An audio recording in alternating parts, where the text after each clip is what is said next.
My presentation today is on a USB HID attack. So to get us started, I think it would be helpful to first define what exactly this means. So according to Wikipedia, an HID, or known as a human interface device, is a type of computer device that interacts directly with and most often takes input from human beings and may deliver output to humans. So my attack exploits the fact that the computer always assumes that a user is behind it and taking particular actions. I mean, you'd never really assume that it wasn't, for the most part. So to help me do this, I'm going to be introducing my USB Rubber Ducky. This was purchased from Hack5 shops, the same place that sells pineapples that was used for demonstrations. It was about 50 bucks, and so basically the layout of it here, you just have a small little SD card, micro SD card. You can expand the storage to as big as you need it.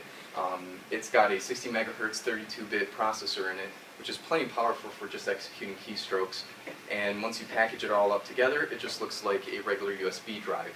The benefit of this is that it allows the user to create a certain payload, plug it in, and the computer sees it as a USB keyboard, not a flash drive. So if there's any sort of security on locking down removable media, this bypasses it entirely. Some of the other benefits that it includes is it comes with a simple scripting language called Ducky script. It's very straightforward. It's basically just like if you want to type out, if you want to hit enter, you just type enter. If you want to hit control, you just type ctrl, and you make a file full of your commands, and then you just run it. Like I said, you can expand the SD card to as large as you need it to be if you want to store a lot of payloads. The firmware is all open source, and there's a pretty big community behind it right now. One of the greatest things at the moment that I found is that the community has actually rewritten the firmware to do some pretty amazing things, such as if you update the firmware, it'll now register as a regular USB device and it'll wait for you to trigger any attacks. So you can say, hey, can I borrow your computer? You plug it in, you open up a Word file in there, you start working. As soon as they turn around, you hit numlock or caps lock, and it triggers one of two payloads. It does some pretty advanced stuff, but for my demonstration, it'll be just a simple plug in and go. And then, like I said, it's pretty covert. No one really expects anything. So let's get down to the meat and potatoes. To demonstrate the potency of this particular tool, my attack today will be demonstrating a reverse shell. This is the sequence in which the attack will follow. The rubber ducky will first get plugged in, it installs its own drivers, and there's a certain delay to make sure everything's kosher. Types in command, runs it as administrator, so bypasses UAC. If UAC is enabled, it just says yes. It has, in the Ducky script, is a Visual Basic decoder. So the Ducky physically types out the decoder, which is going to be used later to conduct the attack. So it types it out, saves it on the C drive. Then it copies over and types out a base64 encrypted reverse shell. Now this program takes in an IP address and a port and creates a reverse shell to that machine. And the nice thing about this is it doesn't register with any malware scanner. It's all typed out, and after it's created, it's just a simple executable that doesn't have any sort of malware signature. And so once it decodes it, it passes it through a few more parameters, makes an executable, and then runs it with the predetermined IP address and port number. So that's on the victim's machine. Just to give you a quick overview, this is the decoder in plain text. This is all just in a text file, or excuse me, in a file on the rubber ducky. So you'll see all this get typed out. It makes more sense when you add white space and comments, but this is just it's slimmed down to make it run faster, because the only problem with this attack, well, one of the few problems is that it takes a little bit of time. The bigger your program is, the longer it takes to type it all out, so you want to compact your code as much as possible. This is the actual reverse shell encrypted payload. As you can see, it really doesn't do much to explain anything, but what you see here, this is called base64 encoded. It's a certain technology that allows you to take ASCII to binary and binary to ASCII It was typically used in the days where, well, it's still used today in email. For example, if you send somebody a file, like a batch file, an executable, any sort of complex attachment, your computer will break it down from binary to ASCII, because ASCII and text is easier to send over the wire. And then when it gets to the other end, it gets recompiled back into a binary. So the nice thing about this is it works perfectly with the Rubber Ducky. We break down the program into just text and have the fake keyboard type it all out. So all this happens on the victim's machine. Now, on my machine, which is running locally in the classroom, this is a certain command that I have running. Now, I can have this running on a web server, so in the real world, I can just throw this up on my own domain, host it, and have it hosted on, flaviuspoppin.com. And basically what this is, I'll break it down line for line. The first part of the command is it spring loads a file for immediate execution upon connect. By spring load, I mean it waits for a connect and then immediately passes the file through. For those of you that aren't familiar with Linux, the cat program, short for concatenate, is a Linux utility that just prints out whatever is in the file. So my inject.txt is nothing but a text document with a bunch of commands that I just want to run automatically, nothing special about it.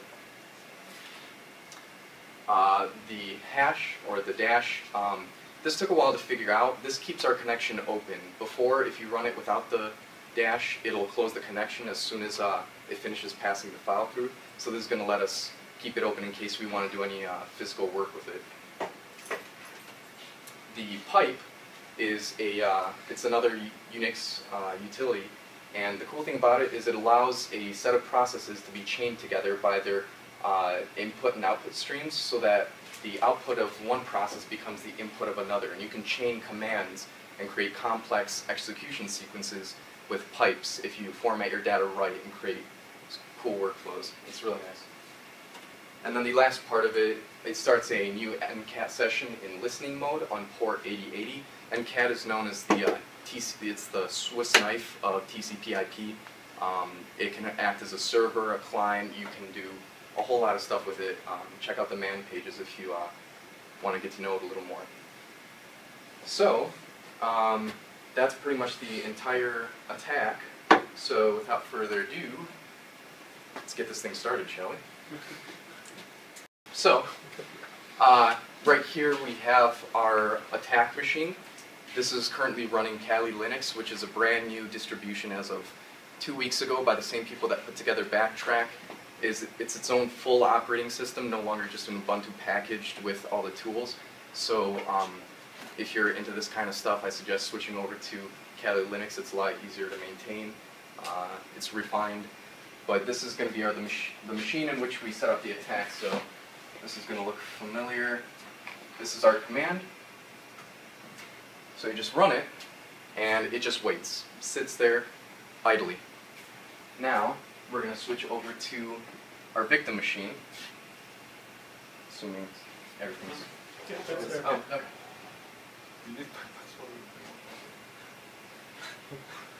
Okay, so this is our victim machine. Now, I'm going to leave a few windows up, running particularly the Explorer, so that you can see how the actual program gets created and executed. What you'll see is, right underneath these folders, you'll see 3 files being created. This is the attack sequence, but I've modified it so as soon as it connects back to my attack machine, it cleans up after itself, so you'll see them being deleted. But I'm leaving this open so it's a little more transparent. If you actually want to do this in the real world scenario, you would put this somewhere else other than the C drive. You'd kind of obscure it a little bit, hide it. You can do a lot more sneaky things with it. But for now, I think this is pretty safe to show. This is the USB Rubber Ducky. It does have the Hack 5 and Ducky stickers, but you can take that off and no one would be the wiser. So we're going to take this, plug it in. I have a 10-second delay, so it's going to take a little bit of time. But like I said, if you change the firmware, you can have it wait for your command before it executes.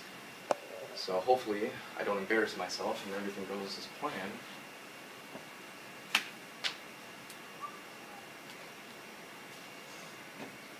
And action.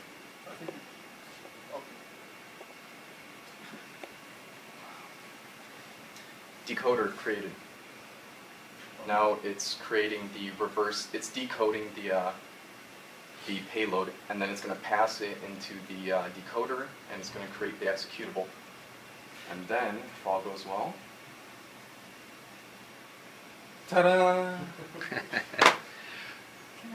Crazy question, if I see that happening on my computer at some point, what do I do? You unplug it. Okay, so what you would do is you'd immediately pull out the flash drive. The USB Rubber Ducky is a smart keyboard, but as soon as it gets pulled out, it stops, so you just see it terminate. Okay. Now, like I said, this is a demonstration scenario, so it's not as covert as it can be. One particular trick that I could have utilized is if you click the right-click the options for the window, you can go to Move, select Move, and then the Ducky can press the down arrow incredibly fast and toss it all down, so you can kind of clean up after yourself. You can do a lot of cool things. Trust me, it's pretty potent. One of the reasons why I was a little delayed with my presentation is I was attempting to get it to run on Josh's machine, which is a fully patched Windows 7, completely up to date. It would have worked, and it would have been great, but the problem is I didn't want to keep you guys waiting any longer. I had to change the script a little bit because you kind of have to make it for every single scenario. It's not that smart in the sense that it's pre-configured and it does one thing. It doesn't really sense much, which that can change with later firmware, but for now, it just does what it's told. So, point being, you can create this for any machine. It works on the latest patched, completely up to date, locked down everything. This connection right now is unsecured, but with a little bit of time you can encrypt it so it does a secure tunnel to your attack machine. You can do a lot of crazy stuff with it. So this is on the client side. Now you'll see here on, well actually just for demonstration purposes, let's create a new, let's get rid of that, it's distracting. Let's create a new folder called Stuff. Can't see the names. Let's create a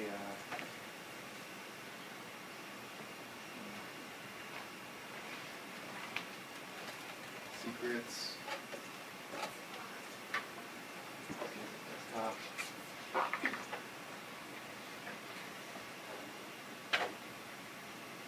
Just save it. Okay. So now, as you can see, there's really no traces of the execution. The three programs, our files, decoder, all that stuff is gone. You'll notice that it's not even in the recycle bin. It's just completely wiped. And at the present moment, the only way you could possibly detect that something's going on is if you check your network traffic and see you're connected to a machine that you initially didn't do so. So it's all in RAM.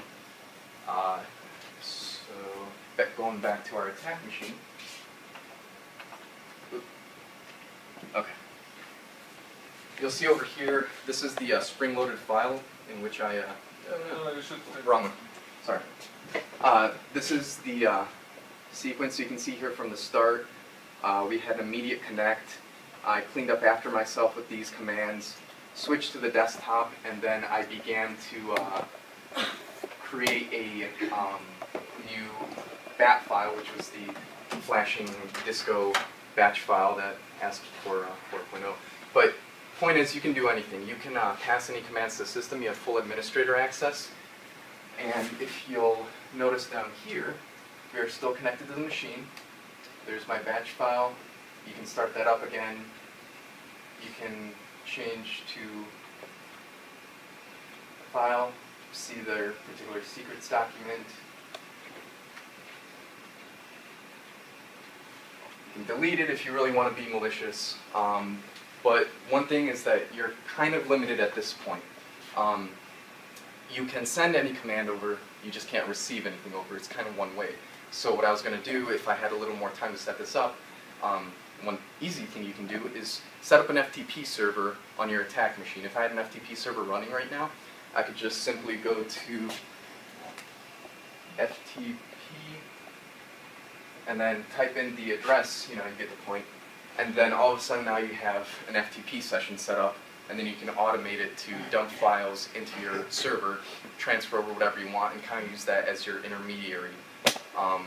from this point, there's a million things I could do. I could put instead of deleting the files and cleaning up, I can obscure them even more, and then make another small program, throw it in the startup folder that starts the shell every single time you turn on your computer. The opportunities are limitless. Can you connect to a web server? Yes. Oh, you can use the 1 to 1.2. Is that FTP? It's web server, Apache server. It's a web server. If I haven't done it from the command line, but is it? Yeah, I need the exact. Okay. Does anyone know off the top of their heads from command line how to connect to a?